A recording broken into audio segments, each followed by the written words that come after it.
তাইলে আমাদের জনজীবনে, আমাদের পারিবারিক জীবনে, আমাদের ঘর সংসারের এই নিরাপত্তা সর্বত্র বিশৃঙ্খলার মূল কারণ খোদার কসম আল্লাহ বলছে তোমাদের গুনাহ। যাহারাল ফাসাদু ফিল বাররি ওয়াল বাহর বিমা কাসাবাত আইদিন নাস। তোমাদের গুনাহ বান্দা, তোমাদের গুনাহ যত বাড়বে তোমাদের শান্তি, স্বস্তি, নিরাপত্তা খোদার কসম আল্লাহ বলছে তত উঠে যাবে। সুখ মিলবে না রে আব্বা, সুখ মিলবে। বিল্ডিং করবেন আপনি, ঠিক আছে, কলাপসিবল গেটও লাগাইলেন, সবই ঠিক আছে, ছাদও মজবুত হইছে, দরজা জানালাও মজবুত হইছে, কিন্তু আপনার স্ত্রীর আখলাক নাই। তাইলে আপনার জীবনের সুখ কোথায়? যার স্ত্রী পরকীয়ায় আসক্ত, যার স্ত্রী আপন স্বামীকে বাদ দিয়ে অন্য পুরুষকে দেখাইবার সময় 1 ঘন্টার জন্য বাজারে যাইতে হলে সাজে, স্বামীর কপালে জোটে না ওই সাজ, স্বামীর সামনে মুদ্দারের মতো ইয়া দাঁড়ায়, কিন্তু বাহিরে বাজারে যাবে তো ওই সময় সে মার্কেটে যাবে, ওই সময় 2 ঘন্টা লাগাইয়া রঙ্গরসে সাজে। তাহলে এই নারী তো স্বামীতে তৃপ্ত না, এই নারী তো পরপুরুষে তৃপ্ত।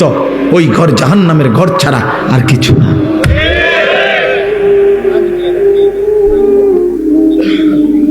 এই ঘর তো জাহান্নামের টুকরা। যার ছেলে নামাজ পড়ে না, মেয়ে নামাজ পড়ে না, যার ঘরের কেউ খোদার 365 দিনে ফজরের নামাজ পড়ে না, যে ঘরে ঘুমায় 6 জন সকালে উঠে না একজনও, যে ঘরে ঘুমায় 6 জন আল্লাহর কোরআন পড়তে পারে না একজনও, এই জীবন শান্তি আসবে না, আসবে না রে বাপ। এই হেন্দিয়া ধরলে হেন্দিয়া সিরা যাব, হেন্দিয়া ধরলে হেন্দিয়া সিরা যাব। রাস্তার এই সাইডে ডালাই হয়, এই সাইডে ডালাই উঠতে যায়। আমাদের জনজীবন, আমাদের ব্যক্তি জীবন, পারিবারিক জীবন, সুখের সব আয়োজন সুন্দর, স্বস্তিময়, নিরাপদ করতে হলে আল্লাহ তাআলা বলছে বান্দা গুনাহ ছাড়তে হবে, পাপ ছেড়ে দিতে হবে। গুনাহ আমরা জানি, গুনাহ ছেড়ে দিতে হবে। নবী সাল্লাল্লাহু আলাইহি ওয়াসাল্লাম বলছেন ওয়া ইন্নাল ফুজুরা ইয়াহদি ইলান নার। আল্লাহর নবী বলছেন উম্মত, প্রত্যেকটা গুনাহ তোমাদেরকে জাহান্নামের দিকেই টেনে নিয়ে যাবে। গুনার শেষ ঠিকানা জাহান্নাম। প্রতিটা গুনার ওই পিঠে আগুন আছে। প্রতিটা মিথ্যা, চুরি, ডাকাতি, জিনা, ব্যভিচার, মদ, জুয়া, নাচ, গান, হারাম যত আয়োজন খোদার কসম ওই আয়োজনের সৌন্দর্য না, ওই আয়োজনের মধ্যে আগুন জ্বলে। এজন্য বেহায়া নর্তকীর হাসির মধ্যে হাসি নয়, ওইটা আগুন জ্বলে। বেপর্দা নারীর শরীরে আপনার সাজসজ্জা নয়, বরং আগুন জ্বলে, আগুন, আগুন জ্বলে। সুদের টাকায় আগুন জ্বলে, ঘুষের টাকায় আগুন জ্বলে, কিস্তির টাকায় আগুন জ্বলে, 2 নম্বরই টাকায় আগুন জ্বলে, আগুন জ্বলে।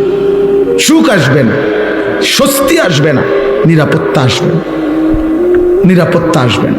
গুনাহ ছেড়ে দিতে হবে, আমিও আপনিও, সবাই সবাই। ওয়াযারু যাহিরাল ইসমি ওয়া বাতিনা। আল্লাহ বলছে বান্দা প্রকাশ্য গুনাহ ছেড়ে দাও, গোপন গুনাহ ছেড়ে দাও। আল্লাহ বলছেন ওয়ালা তাকরাবুল ফাওয়াহিশা মা যাহারা মিনহা ওয়া মা বাতান। আল্লাহ বলছে বান্দা প্রকাশ্য ব্যভিচার, অশ্লীলতার কাছেও যেও না, গোপন অশ্লীলতার কাছেও যেও না। কোরআনে আল্লাহ বারবার বলছে গুনাহ ছেড়ে দাও। আমি এই হাদিস পড়ছি, নবীজি বলছেন ইত্তাকিল মাহারিম তাকুন আবাদান নাস। আমার উম্মত গুনাহ ছেড়ে দাও, হারাম ছেড়ে দাও, তুমি হবে সর্বশ্রেষ্ঠ ইবাদতওয়ালা, আল্লাহওয়ালা।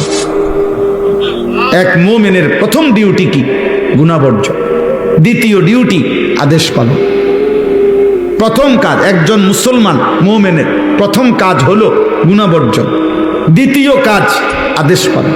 এজন্য হাদিসের মধ্যে আছে নবী সাল্লাল্লাহু আলাইহি সাল্লাম বলেন আমি কিছু বললে আদেশ তোমরা তোমাদের সাধ্য দিয়ে তা পালন করো, কিন্তু কিছু নিষেধ করলে তা শতভাগ বর্জন করো। মিথ্যা বলবা না একজনও, চুরি, জিনা, ব্যভিচার, হারাম উপার্জন করবা না, একজনও ইবাদত করবা সাধ্য মতো। কেউ দিবে 10 টাকা, কেউ দিবে 10,000 টাকা সাধ্য মতো। কেউ পড়বে 2 রাকাত নফল, কেউ পড়বে 10 রাকাত নফল সাধ্য মতো। কেউ রাখবে 2টা নফল রোজা, কেউ রাখবে 20টা নফল রোজা। সাধ্য মতো করো, সাধ্য মতো, সাধ্য মতো। কেউ পড়বে 3 বার সুবহান রাব্বিয়াল আযীম, কারো সময় আছে কেউ 7 বার করুক, কেউ 9 বার করুক, কেউ 11 বার করুক। তোর রাত লম্বা সেজদা দাও সাধ্য মতো, মানে আদেশ পালন করো সাধ্য মতো, কিন্তু নিষেধ বর্জন করো পুরা মতো, পুরা মতো, পুরা সাধ্য মতো না। মিথ্যা বলা, চুরি করা, জিনা করা, ব্যভিচার করা, মদ খাওয়া, জুয়া খেলা, ওজনে কম দেওয়া, ধোকাবাজি, বেহায়াপনা, বেপরদিগি, আব্বা 50-50 কোনো অনুমতি নেই, কোনো অনুমতি নেই। আমার জন্য নাই, আপনার জন্য নাই। গুনাহ শতভাগ ছেড়ে দিতে হবে, এটাই মোমেনের জীবন। আমাদের প্রথম ডিউটি, আমরা মুসলমান, আমাদের প্রথম দায়িত্ব তাকওয়া। তাকওয়ার প্রথম অর্থ গুনাহ বর্জন, এরপরের দ্বিতীয় অর্থ হলো আদেশ পালন। আপনারে আমি উদাহরণ দিই, তাহলে আরো সহজে বুঝবেন।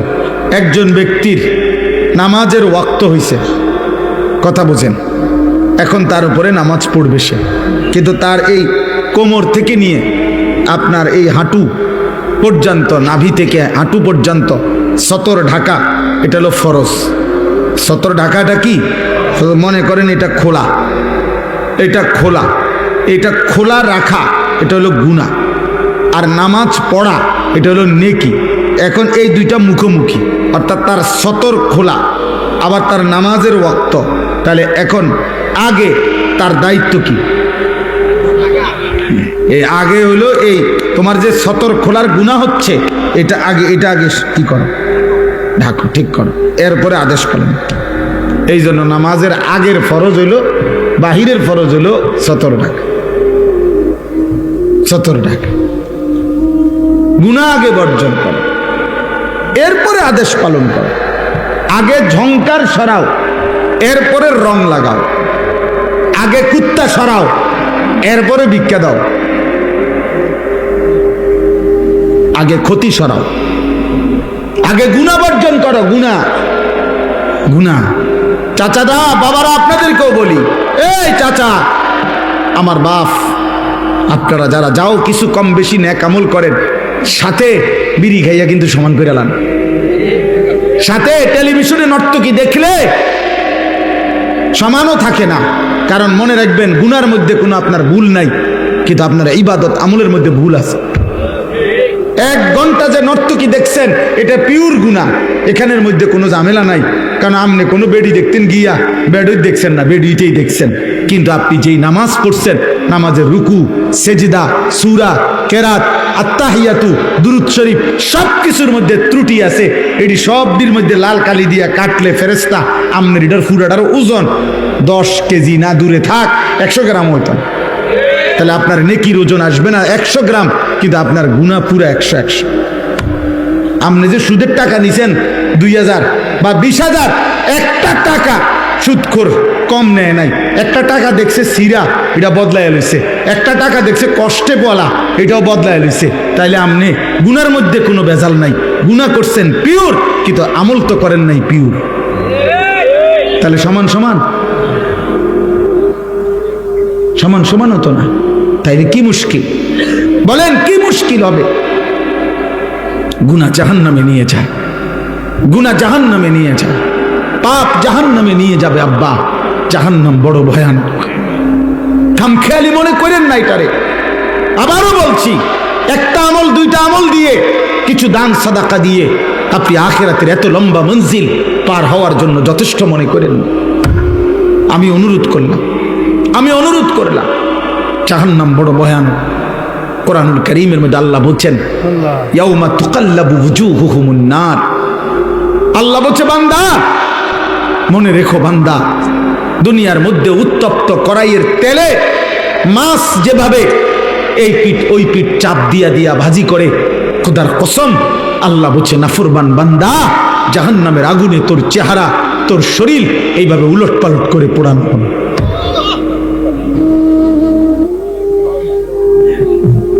ইয়াউমা তুকাল্লাবু ওয়ুজুহুহুমুন নার।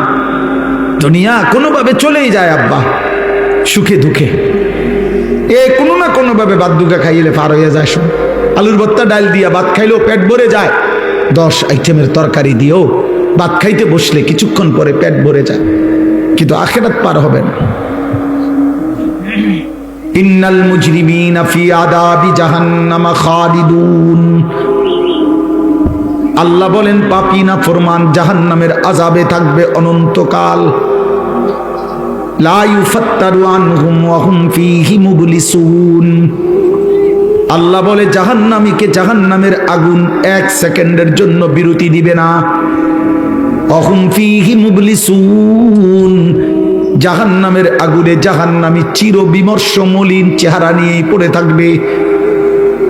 লক্ষ কোটি বছরে কোনোদিন জাহান্নামের মুখে হাসি ফুটবে না। আল্লাহ বলেন তালফাহু উজুহাকুমুন নার ওয়া হুম ফীহা কাদিহুন, আল্লাহ বলে বান্দা জাহান্নামের আগুনে তোমার চেহারা পোড়ানো হবে, একটা পর্যায়ে চেহারা